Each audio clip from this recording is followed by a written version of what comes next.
Everyone, and welcome back to Tools for Perseverance. I'm Dr. Jessica Wright, and today we're going to be talking about a method we can use to help us prevent that emotional chandeliering we've been talking about. Emotional chandeliering is a term Dr. Brene Brown sort of referred to it in her book, and one of her books we have been using it to talk about having those overreactions. So what we're trying to do is prevent an overreaction to a small stimulus. So how many of you have heard the expression no use crying over spilled milk? This morning, at 6 in the morning, I was making my children's breakfast, and I spilled. We just opened a new jug of milk, and I spilled the jug of milk all over the counter, and had to take a few extra minutes to clean it up. And I actually had to have a moment to reflect. Early in the morning, I tend to get triggered a little bit more. I tend to be very grumpy in the morning. Some people pop up and they're so excited and they're so awake. I tend to take a little while before I am fully myself. And when the milk spilled on the counter, I thought, well, thank goodness I'm teaching the class on emotional chandeliering this week, so that I took a moment to reflect and breathe and realize that everything was going to be okay. When we talk about this in real life, especially in a professional setting, a lot of times we talk about this in terms of leadership. If you were in a leadership position, whether it's on a team or over a group of people, or if you're just someone that others look up to, it's really important that you try to prevent emotional chandeliering from happening in a professional setting. Emotional chandeliering, again, being that big reaction, that overreaction to a small stimulus. Because one of the things that it can do for leaders is that emotional chandeliering can cause people to dismiss your leadership or to start walking on eggshells around you. So how does that relate to this time of COVID-19 where we are either, self-isolating at home, or we're going into work in really strange and unusual conditions? We have sort of a baseline heightened sense of stress right now. And so emotional chandeliering is happening a lot more often during this time, because we're already sort of at a capacity. We already are at capacity when it comes to stress in a lot of different ways. And so it's more important than ever that we take a look at how this might happen and how it might relate to conflict, how conflict could be created from this. So on the screen is Ina Garten, one of my favorite daytime cooks. I don't get to watch her videos very often anymore, but she is a delightful person to watch cooking if you enjoy that sort of thing. And so I wanted to have her picture up there because I think of the recipe for chandeliering as being fairly simple. So if you've got an unidentified issue in your life, something that triggers you, something that is really, it's either an emotional issue that you've not dealt with, or else it's one of your pet peeves, an unidentified issue, and then emotional pain in relation to that issue, and you have limited data from communication, especially if you have an existing negative story. We're going to combine all the ingredients together and stir if you add stress and a lack of sleep for best results, and top with a dash of hunger. And individuals are so much more likely to have an overreaction to a small stimulus, right? Something small happens and a big reaction occurs. So let's talk about this. So these unidentified issues are going to be things that either we've not dealt with, or there are personal pet peeves, or there's some problem that we have that it's on our end, it's our issue, and that we have maybe unaddressed emotional pain from this issue, right?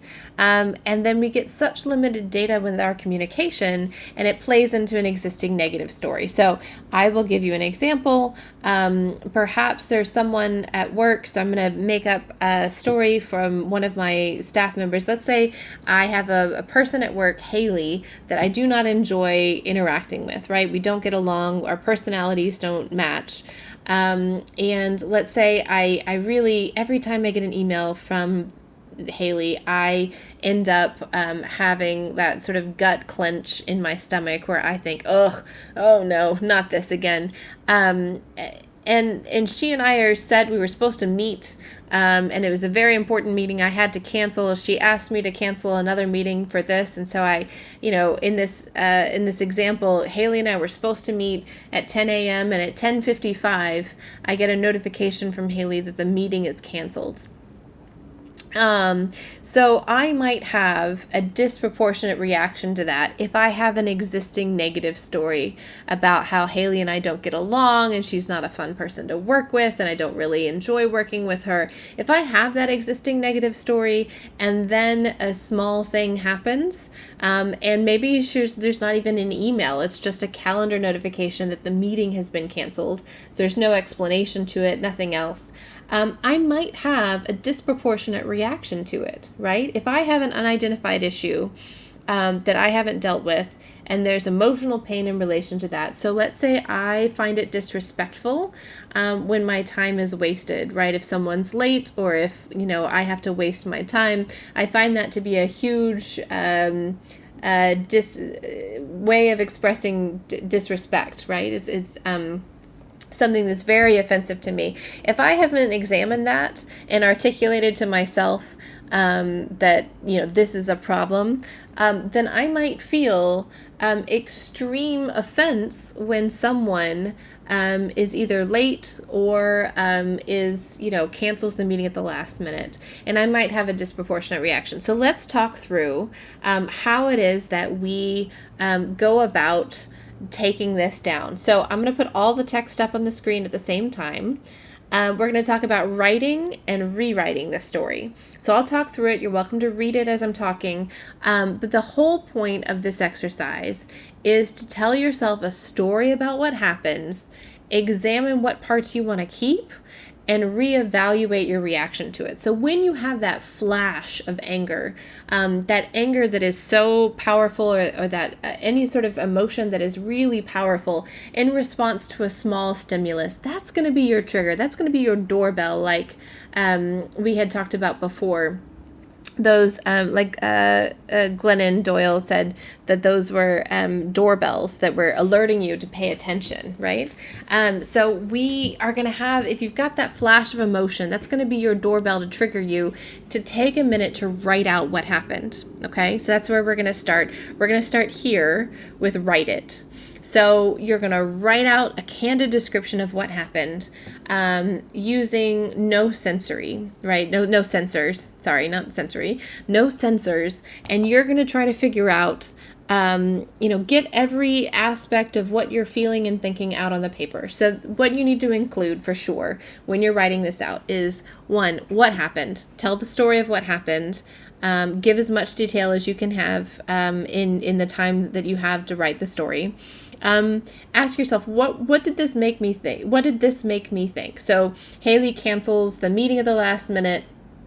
So thoughts that might come to my head are, 1, she doesn't care about my time. 2, she thinks I'm unimportant. 3, she thinks she's better than me. Those are negative thoughts that might come to my head as a result of this conflict. And then start questioning things like, what was your body doing, right? That's going to clue you in as to how strong this response really is. If you have, muscles that are tight, if you find you're holding your breath, if you find you're clenching your fist, all of these things are going to be indications to you that of the strength of reaction that you're having. And that's going to be important for in a minute when we go back and evaluate.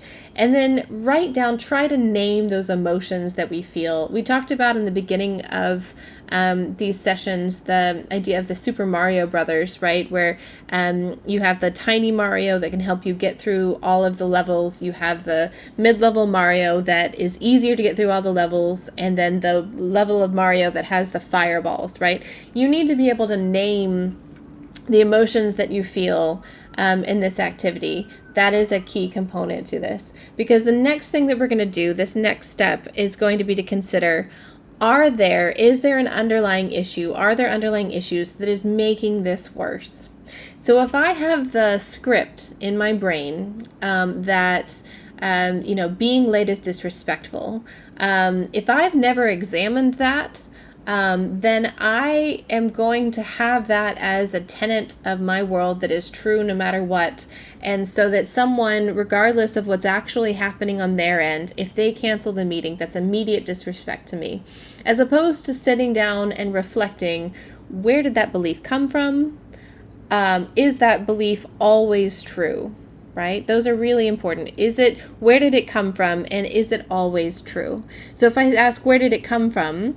In my family of origin, being punctual was really important, right? If we needed to be somewhere, it was important that we show up and we're actually in the car waiting 5 minutes before it starts. That was incredibly valuable. That was drilled into me in my family of origin. And then the second is it universally true? Right? If someone cancels at the last minute or they're 5, 10, 15 minutes late, is that universally true that they're intending to be disrespectful, or that they really are not, maybe they're not intending it, but they are demonstrating disrespect for me actively in doing that? And when you work with enough people from around the world, you'll know pretty quickly that that is not universally true, right? It's not universally true that just because someone cancels at the last minute, that there's not a good reason for it, right? Maybe there is a good reason for it. Maybe she was pulled by her boss in a circumstances I don't understand away from being able to meet with me, but she really wanted to, and that this happened at the last minute and she's having to scramble to do something else, right?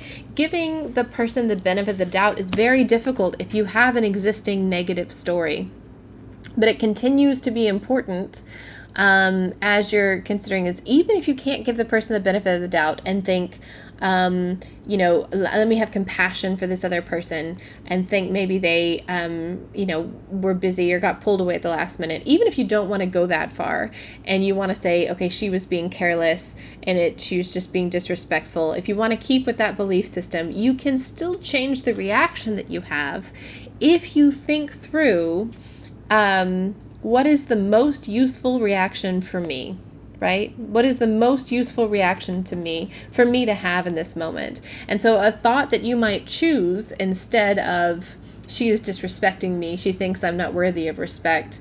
A thought you might choose instead, which we're going to read when we get to the rewriting part, is considering, what would happen if I believed I am worthy of respect regardless of what other people our actions are saying, right? So even if someone's actively disrespectful to me, if I am secure in my knowledge that I am worthy of respect, it's going to change my perspective on the whole conflict. It's going to change how I view the whole thing. So let's talk about rewriting it.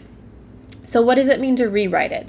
So go back through your story. You've written it out. You've done the writing. Go back through and highlight or circle or underline 4 to 5 facts that are not opinion about what happened. They're just clear, objective facts that anyone could see. So, the meeting was scheduled for 10 a.m. and it's 9:55 when she cancels, right? That is a fact. She didn't send an email. She just canceled with the calendar invitation. That is a fact, right? Find the facts, and then if you can, rewrite them on a separate sheet of paper or next to them. Write down all of the facts about what happened, right? And then have that consideration that we just talked through, right? If your underlying issue was resolved, so let's say you identified that, time is really important. You decided that the underlying issue is time is really important, and that time is a really important component to you, and you feel disrespected when someone is late or when they waste your time. If you had resolved that, or if you had gotten to the point where you feel, I am worthy of respect regardless of what other people do, and other people's actions don't determine whether or not I'm worthy of respect. If you are secure in that, what would you think instead, right? She cancels at the last minute. What would you think if you are feeling secure that I am worthy of respect and she cancels at the last minute? What would you think instead? What would your body be doing? What emotions would you feel? And jot those down, right? Jot down how each of those things might be different if the underlying issue was resolved. And then lastly, you're going to consider, how might I respond differently to this conflict if I remove my opinions from the story? If I just look at the facts, how is it that I'm going to respond differently about what happened?